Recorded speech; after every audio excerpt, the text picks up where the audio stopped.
तो hello guys, कैसे हैं आप लोग। मेरे चैनल ओटाको हनुमा पे आपका स्वागत है। तो एपिसोड 35 के स्टार्टिंग में हमें ये चेन और एल्ड्रियांग को दिखाया जाता है। एल्ड्रियांग ये चेन से कहते हैं, क्या तुम सेक्ट ज्वाइन करने में इंटरेस्टेड हो, बताओ। उसके बाद हम ये चेन को देखते हैं, जो नर्वस था वो कहता है, क्या एल्डर इस नए जनरेशन के बच्चे के साथ मजाक कर रहे हैं।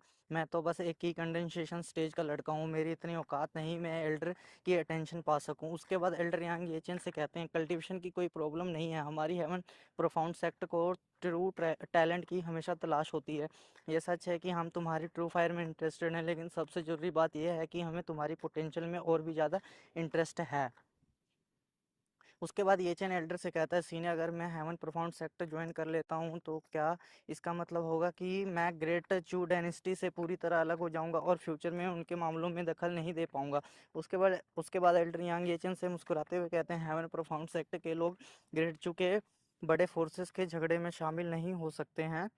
ये एक रूल है जो पिछले मास्टर्स ने बनाया था, तुम्हें अभी जवाब देने की ज़रूरत नहीं है। तुम अभी अभी जाओ और सोच के जवाब दे सकते हो, मेरे मेरे बात को हमेशा याद रखना। उसके बाद ये चेन एल्डर से कहता है, आपका जूनियर इसके लिए आपका इस जूनियर के लिए इतना सोचने के लिए आपका बहुत बहुत शुक्रिया, मैं आपको सोच के जवाब ज़रूर दूंगा। और ये कहकर ये चेन वहाँ से चला जाता है। उसके बाद एल्डर यहाँ कहते हैं, चीफ चीफ मास्टर, ग्रेड चू में बहुत सारे टैलेंटेड लोग हैं जो उससे भी ज़्यादा टैलेंटेड है, तो फिर आप उसे ही क्यों ज्वाइन करवाना चाहते हैं। क्या ऐसा इसलिए क्योंकि उसके पास ट्रू फायर, तभी वही एल्डर बाहर आते हैं जिसका येचन ने विच के कर्स को हटाया था। वो एल्डर यांग से कहते हैं, बिल्कुल नहीं, ये लड़का जितना दिख रहा है उतना सिंपल नहीं है। उसका टैलेंट भले ही सबसे बेस्ट ना हो, लेकिन वो अलग है और उसकी ट्रू फायर कोई आम आग नहीं लगती। उसके बाद वो सीरियस होकर कहते हैं, लेकिन सबसे इंपॉर्टेंट चीज़ उसका ब्लड है। तभी एल्डर यांग उस एल्डर से कहते हैं, क्या हमें लॉर्ड सहज से एडवाइस लेनी चाहिए। तभी वो एल्डर अपना पसीना पूछते हुए कहते हैं, मुझे उसे ढूंढना पड़ेगा,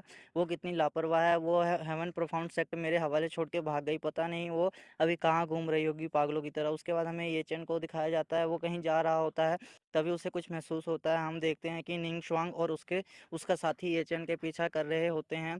ये देख के ये चेन मन में मुस्कुरा के सोचता है, तुम्हें सच में लगता है तुम मेरा पीछा कर सकते हो। उन्होंने मेरे बैकग्राउंड के बारे में भी जानना जरूरी नहीं समझा। ये चेन निंग शुआंग के साथी को देख के कहता है, ये यंग मास्टर पहले झेंगयांग सेक्ट के इंफॉर्मेशन पवेलियन का मेंबर था, तुम्हें क्या लगता है मेरा पीछा करना इतना आसान है। और ये चेन एकदम से गायब हो जाता है। निंग शुआंग और उसका साथी ये देख के हैरान हो जाते हैं।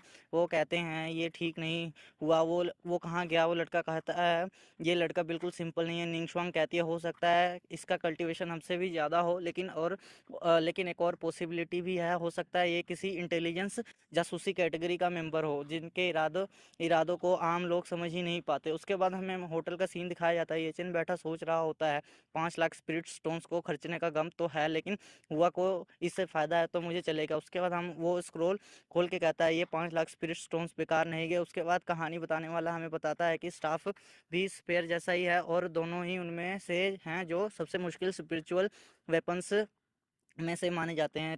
टियानगैंग स्टाफ एरे ना सिर्फ स्टाफ की गहराइयों को डिटेल में समझाता है, बल्कि कई तरीके भी बताता है। नोट: टियानगैंग स्टाफ एरे दो हिस्सों में बांटा गया है, ऑफेंसिव और डिफेंसिव। ये एक ऐसा प्रोफाउंड टेक्निक है जिसमें अटैक और डिफेंस दोनों इंक्लूडेड हैं। अगर इसे मास्टरी तक कल्टीवेट किया जाए तो सिर्फ स्टाफ की शेडो से एक पावरफुल अरे बन सकता है। ये वाकई में उन कम स्टाफ टेक्निक्स में से एक है जो इतने एडवांस हैं। उसके बाद ये चेन भी इस टेक्निक को अपने स्वर्ड के साथ प्रैक्टिस करने लग जाता है। वो कहता है, यह स्टाफ की प्रोफाउंड टेक्निक वाकई इतनी आसान नहीं है। टियांगैंग स्टाफ अरे स्टाफ के शेडो मूव का यूज़ करके डिफेंसिव और ऑफेंसिव स्टाफ अरे बना सकता है।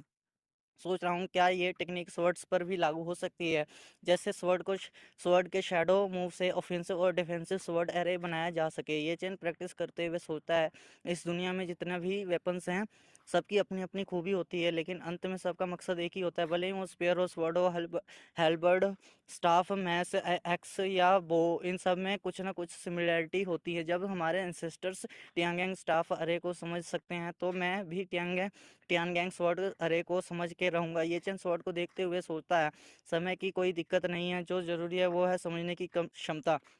उसके बाद हमें अगले दिन ऑक्शन पवेलियन का सीन दिखाया जाता है। कोई कहता है पहले दिन उन्होंने स्पिरिट आर्टिफैक्ट्स का ऑक्शन किया, दूसरे दिन प्रोफाउंड टेक्निक्स का, और तीसरे दिन स्पिरिट स्पिरिट पिल्स का। उसके बाद हम देखते हैं ये चेन और मोटू आपस में बात कर रहे होते हैं। ये चेन मोटू से कहता है जरा देखो आज जो पवेलियन ऑक्शन हो रही है, पिल पिल ऑक्शन हो रही है, वो कुछ खास है। मोटू ये चेन से कहता है बिल्कुल, आज की आखिरी वाली पिल शायद ग्रेडचू के फ्यूचर को ही बदल दे। ये चेन ये सुनकर कहता है ऐसा क्या है, तो ऐसा क्या। उसके बाद मोटू धीरे से ये चेन से कहता है क्या तुमने हेवनली इमोर्टल स्टेज के बारे में पता है। ये चेन मोटू से कहता है बकवास मत करो, कल्टीवेटर की सिक्स्थ स्टेज ये सिक्स सिक्स्थ स्टेज ये हेवनली इमोर्टल स्टेज ही पीक है, पीक कल्टीवेशन लेवल है, और जो भी इस स्टेज पर पहुंचता है उसे हजारों सालों तक रोका नहीं जा सकता। मोटू धीरे से ये चेन से कहता है बिल्कुल सही, लेकिन क्या तुम्हें पता है कि आखिरी में ऑक्शन होने वाली वो पिल कौन सी है। ये चेन मोटू से कहता है वो कौन सी पिल है। मोटू ये चेन से धीरे से कहता है वो हेवनली इमोर्टल पिल है। तो गाइस ये एपिसोड यहीं खत्म होती है, तो मिलते हैं अगले एपिसोड में।